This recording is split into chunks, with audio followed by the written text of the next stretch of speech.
privilégio nós estarmos aqui, né? Privilégio para mim e para vocês, né? Eu vou ouvir uma mensagem milenar de Jesus, né? Toda palavra que sai da boca de Jesus é milenar. Ela vai ficar para nós, para os nossos filhos, né? Nossos netos, até a volta do nosso Jesus. Interessante que eu sou apaixonado pelos milagres de Jesus, né? Sempre que eu sou convidado, eu pego uma passagem, né? E eu gosto das passagens curtas, né? Que fala bem no nosso coração. Nós vamos abrir a Bíblia e permanecer com ela aberta, ok? Em Mateus capítulo 17, no verso 24 ao verso 27, ok? E a gente permanece com a Bíblia o tempo todo, que a mensagem vai gerar em torno de 4 versículos maravilhosos.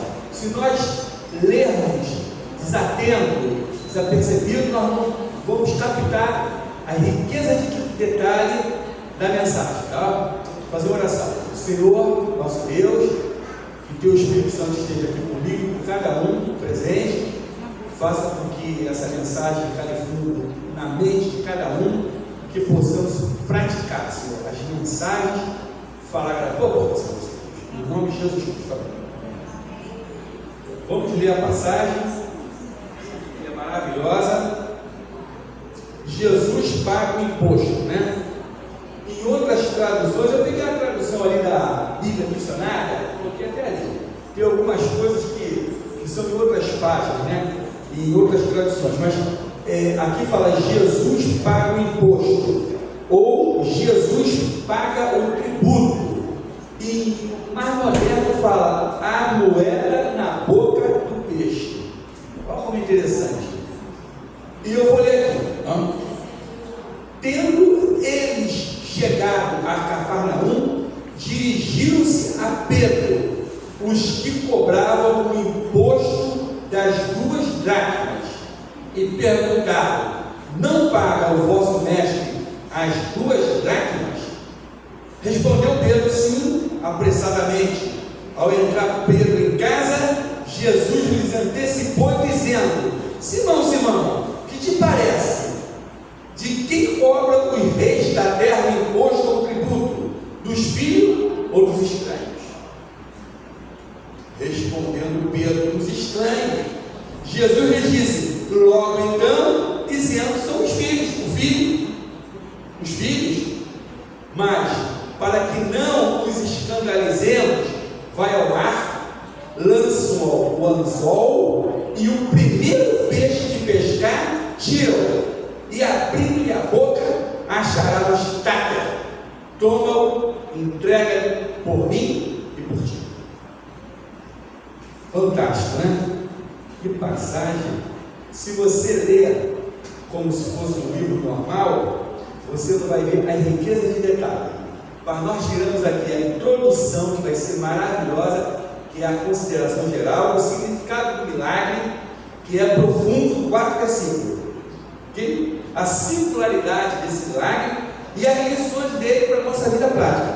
Que o objetivo de Jesus sempre foi esse: foi fazer com que a mensagem dele fosse aplicada à vida prática de cada um.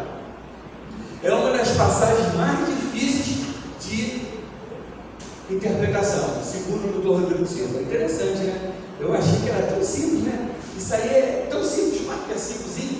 Não, é profundo. É um dos 3 milagres relatados por Mateus. Por que Mateus? Só Mateus. Os 2 anteriores estão Mateus, Marcos, Lucas e João. Esse não, só está no livro de Mateus. Só Mateus. Exclusivo de Mateus. Os 4 evangelhos, Mateus, Marcos, Lucas e João, relatam 35 milagres catalogados aqui. Mas Jesus fez muitos milagres. Diz a palavra aqui que todos que vinham a ele curava.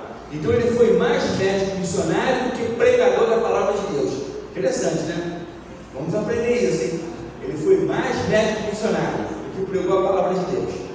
E interessante que desses 35 milagres catalogados, aí não tem aqui caso do milagre do nascimento, da transfiguração, os eventos da cruz e outros milagres, inclusive esses que ele curou a muitos, mas não estão catalogados, somente 35.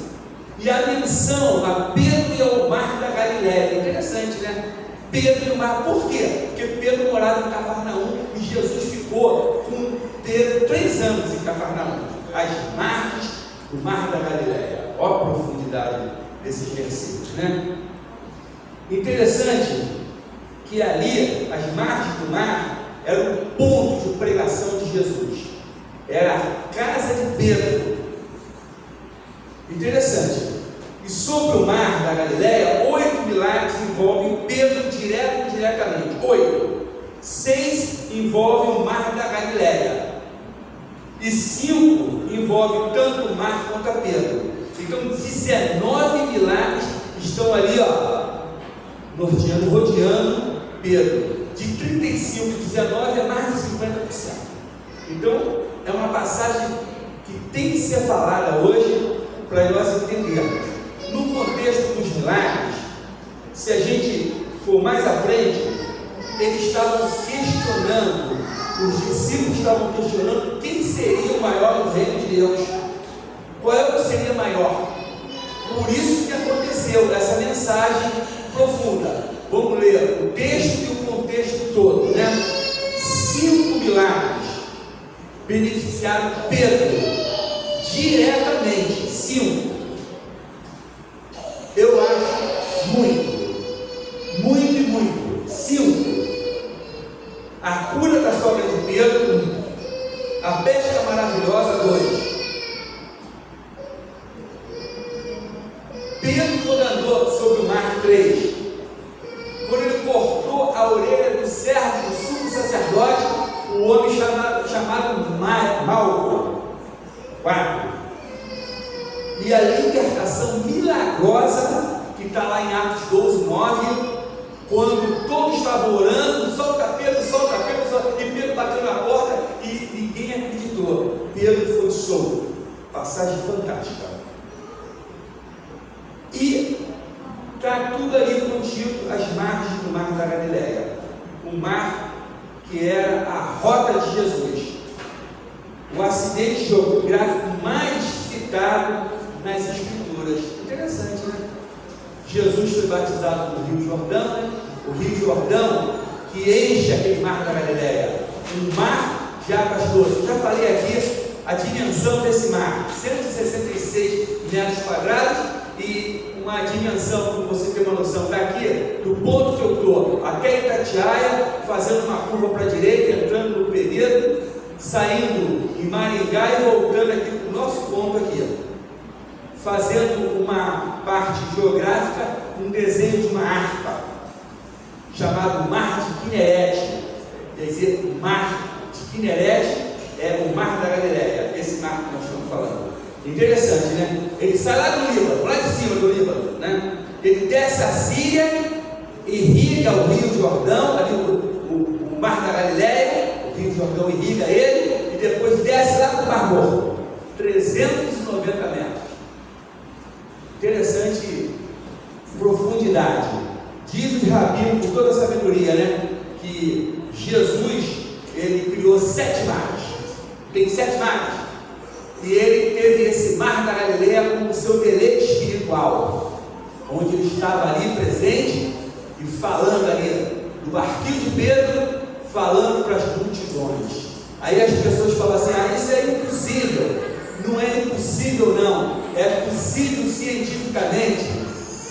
Os ventos que saem lá de Golã, atravessam o Golã, das montanhas de Golã até o Hermon, eles passam ali no Mar da Galileia e dá aquela dimensão, ecoa a voz ali de quem fala ali para as multidões. Jesus pregava ali para as multidões no mar e as pessoas na terra, e ele falava ali sem auxílio de microfone.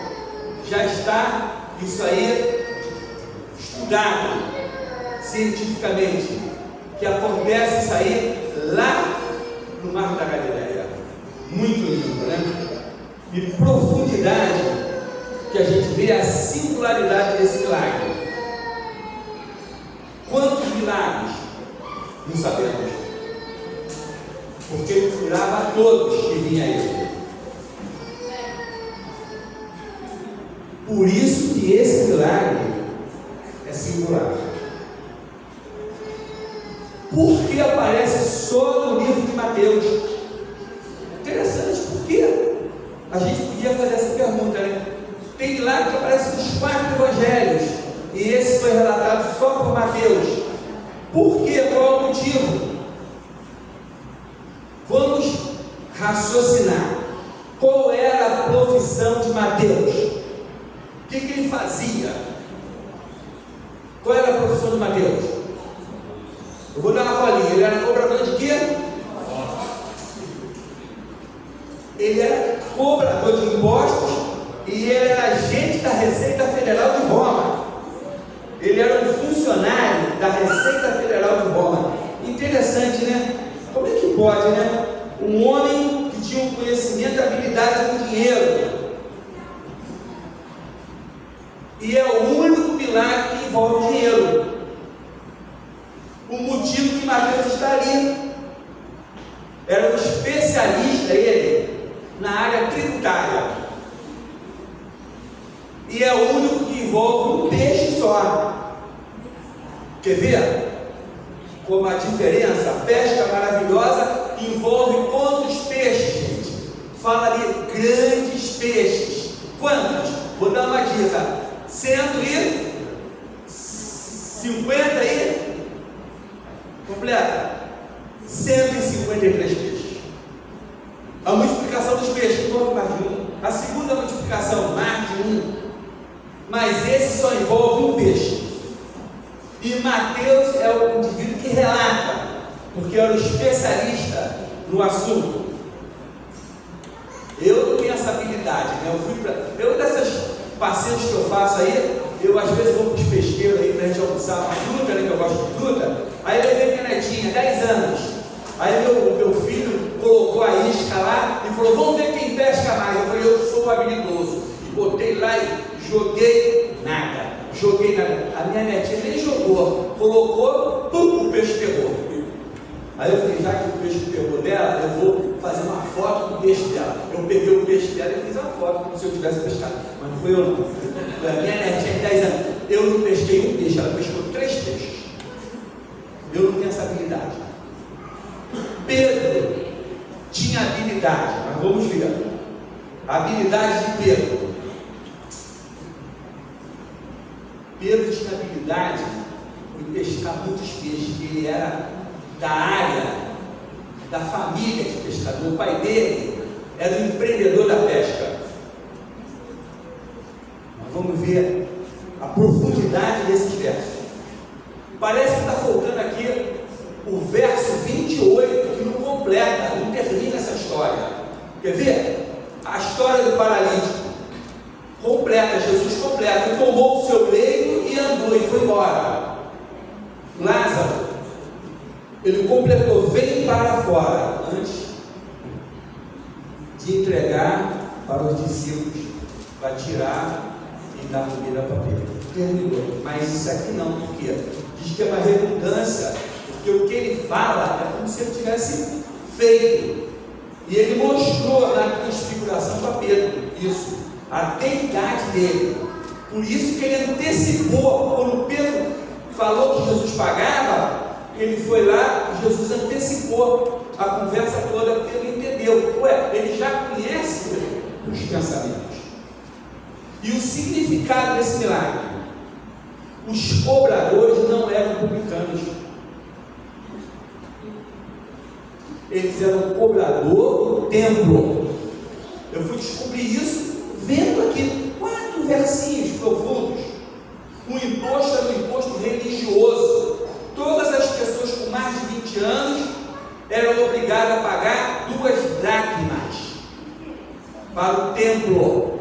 E aqueles que estavam cobrando não era o imposto da Receita Federal, era o imposto do templo do Senhor. 2 dracmas, 1 dracma equivale a um dia de serviço. Recentemente nós precisamos de uma pessoa fazer uma limpeza lá em casa, ela cobrou R$150. Me parece que é um preço justo, né? Um dia de serviço de uma pessoa é um preço justo. menos eu acho que é a exploração, né? É o justo, né? Dá comida, dá o lanchinho, dá R$150. Uma dracma, R$150. Vamos colocar aí como parâmetro, tá? Uma dracma, tá? A gente ficar curioso aqui no final da história. 2 dracmas para cada pessoa. Pedro e Jesus, 4 dracmas que eles deviam para o templo, né? Jesus não tinha dinheiro. 4 dias de serviço. Lucas 15:8 relata. E Jesus falou o quê? Vamos ver. O estáter. Um estáter. Que ele mandou lá. Vai lá, fiz um peixe e pega um estáter na boca do peixe e paga para mim e para ti. Eu fui agraciado numa Bíblia na página 1650, que fala todas as moedas do Antigo Testamento e do Novo Testamento. Eu peguei aqui a Bíblia missionária, que a maioria tem aqui, é 1341. Quem quiser pesquisar em casa, 10 tipos de moedas do Novo Testamento. A minha, que é antiga, já tem 50 anos essa Bíblia. Ela é 1650, ela é 1341. Ali fala que um estáter é uma moeda de ouro grega, pequenininha. E o estáter e a dracma é uma moeda grande de prata. E um estáterzinho que ele mandou tirar lá da boca do peixe equivale a 4 moedas dessas grandes. Não dava 4 moedas dessa grande no peixinho, no lambaraizinho. Aí Jesus fala, vai lá e pega o estáter. E esse é o equivalente a 4 moedas que dá para pagar o imposto dos dois.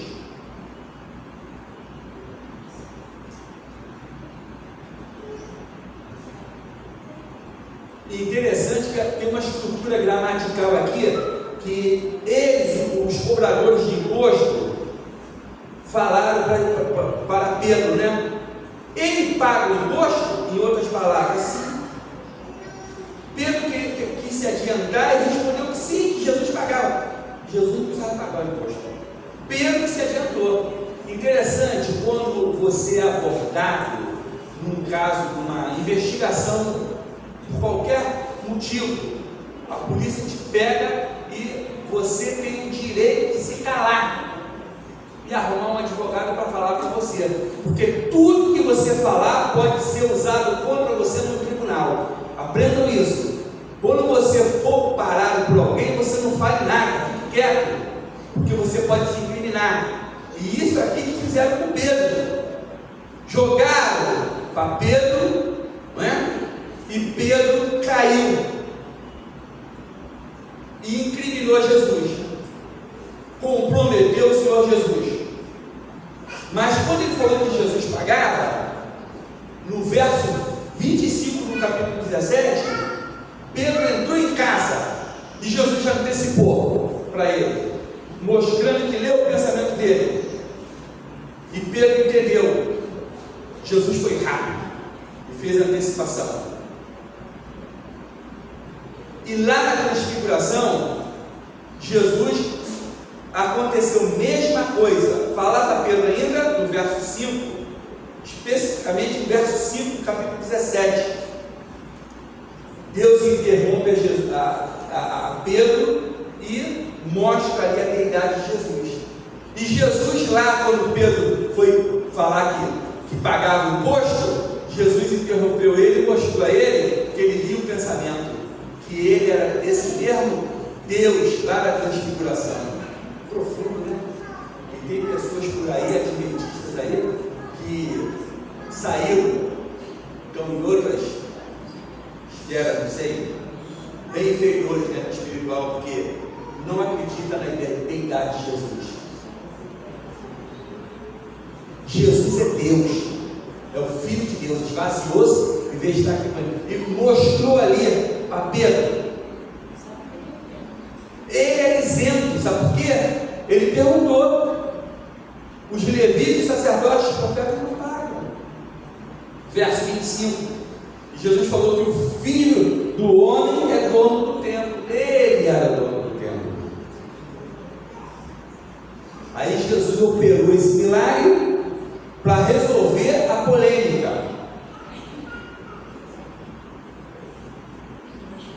interessante. O que significa esse milagre na história? Na conjunção dos fatores. Se você for ver, olha só, um peixe fisgado com anzol, um estáterzinho, uma moedinha pequenininha de ouro equivalente a 4 moedas de prata grega. A probabilidade matemática de ser humano é 0,00000. Não existe probabilidade. Por quê? Porque milagre não se explica. Tem pessoas querendo explicar milagre. Eu tenho um livro de 1.800 páginas, pastor, eu não quero mais esse livro. O livro fala assim, e a Bíblia tinha razão. E ali, querendo provar os milagres de Jesus. É impossível, gente. Milagre não se explica, não é científico. A probabilidade matemática, humanamente, tem tudo. Até esse cartãozinho que as pessoas jogam na loteria, na virada, na guerra, fica tudo louco, apavorado, as filas quilométricas, tudo quanto é lugar. Eu estou passeando por aí, fico vendo as filas, tudo, todo mundo na virada, quer ganhar 50 milhões. Eu vou dizer para vocês, a probabilidade matemática de você acertar 6 números é de 1 para 50 milhões. Se todo o Brasil jogar, as crianças, os que estão nascendo hoje, até os velhinhos de 90 anos, 100 anos, se todo mundo fizer um cartãozinho, só 4 pessoas prováveis vão ganhar. De 1 a 50 milhões a probabilidade. E essa probabilidade matemática aqui, diz o Dr. Rodrigo Silva, que não existe. Porque é um milagre. 4 moedas grandes de prata, grega. Jesus falou assim, pega lá o estado, uma moedinha pequenininha de ouro, que equivale a 4 moedas, que dá para pagar o imposto para 2 pessoas, um imposto anual. É profundo, né? Como Deus usa as coisas simples para fazer milagres grandiosos. E Paulo reforça aqui, todas as coisas cooperam justamente para o bem daqueles que amam a Deus. Qual é a minha dificuldade? Qual é a sua dificuldade? Trouxemos nossos pedidos, externamos nossos pedidos todas as quartas-feiras. Deus tem a solução, mas tem uma senha para a gente. Sabe qual é a senha? Se eu der meu cartão de crédito para qualquer um aqui, pode não ter nada, pode ter muito. Ninguém vai conseguir tirar. Com 3 tentativas vai bloquear meu cartão, porque não tem senha, gente. Ninguém vai acertar a minha senha. Se eu falar para você aqui 1 por 1, pode falar 100 vezes cada um, que nunca vai acertar a minha senha. É uma coisa impossível, quase impossível. Sou um hacker experiente no computador ali, fazendo números e tal. É difícil. E aqui a senha, aqui é crer. As pessoas têm que crer. Se você não crer, aí já era. Aí não tem solução para você. As lições que o milagre pode trazer para nós. As lições. Eu falei que todas as coisas cooperam para o bem daqueles que amam a Deus. Nada foge do controle de quem? Jesus leu o pensamento nosso. Leu o de Pedro, leu o nosso. E temos uma obrigação com o milagre. Crer, a crença. Tudo é possível àquele que crê. Nós temos a nossa parte nessa vida. Queremos os milagres de Deus. Temos as diversas experiências. Eu tirei duas de Lázaro e de Moisés. Lázaro, para que Lázaro ressuscitasse, houve necessidade da ordem de Jesus. Primeira, tirai a pedra. Humanamente, tirar a pedra. Depois Jesus fez o milagre. E o segundo, já foi falado aqui muitas vezes, Moisés, quando passou no mar, ele teve que fazer o que? Antes de acontecer o milagre do mar abrir, o que ele teve que fazer antes? Ele teve que? Eu pensei que era só pisar, mas a irmãzinha que pregou, interessante, ele entrou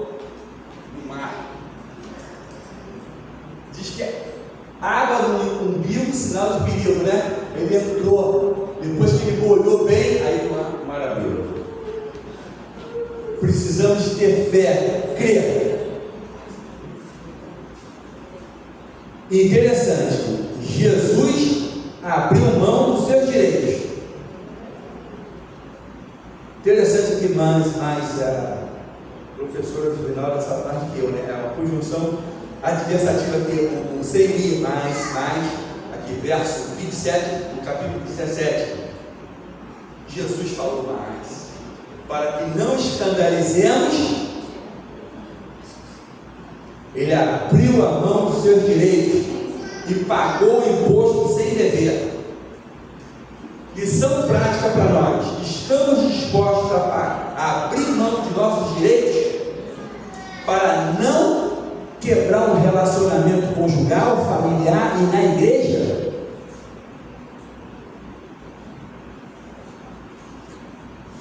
Tem aqui alguém injustiçado? Pode ser que tenha alguém injustiçado aqui, mas Jesus fala: paga imposto, mesmo sem dever. Ele deu exemplo. É difícil para mim, mas não é impossível. Se nós crermos, nós vamos fazer o que Jesus manda. Interessante, se nós formos pescar, aqui fala simbolicamente, Jesus vai nos capacitar e o milagre vai acontecer. Tudo que é possível não é milagre. Nós temos que partir para o impossível. Tem alguém aqui com crise no relacionamento? Pode ser que tenha. Abra a mão dos seus direitos para ser feliz. Eu já falei muitas vezes, falo em casa para minha esposa, já falei aqui no público: você quer ser feliz? Eu quero ser feliz, mas não engula um sapo. Passa a engolir um brejo inteiro para você ser feliz. Na partilha nós falamos: você quer ser feliz ou quer ter direito? Eu quero ter direito. Então não vai ser feliz. Abra a mão. Tem alguém com mágoa de alguém? Pode ser que tenha. É difícil perdoar? É difícil perdoar. Para mim é difícil. Para muita gente é fácil. Para mim é um pouco difícil. Eu fico um pouco magoado, aí depois eu vou cair em si. Vai pescar. Para lá. Tem um adágio popular dos caminhões aí que fala assim: está estressado, vai fazer o quê? Vai pescar. Jesus usou aqui essa pescaria para nos dar um exemplo. Aqueles que precisam encontrar uma moedinha, um estátua, uma moeda de ouro para solucionar todas as suas dificuldades, um grande milagre, aqueles que precisam desse milagre operado por Jesus, eu vou fazer um pedido. Vamos nos levantar. Vamos levantar. Todos aqueles que precisam de um milagre, vamos levantar. Um milagre na nossa vida, um milagre nos pedidos serem atendidos aqui, todos os pedidos.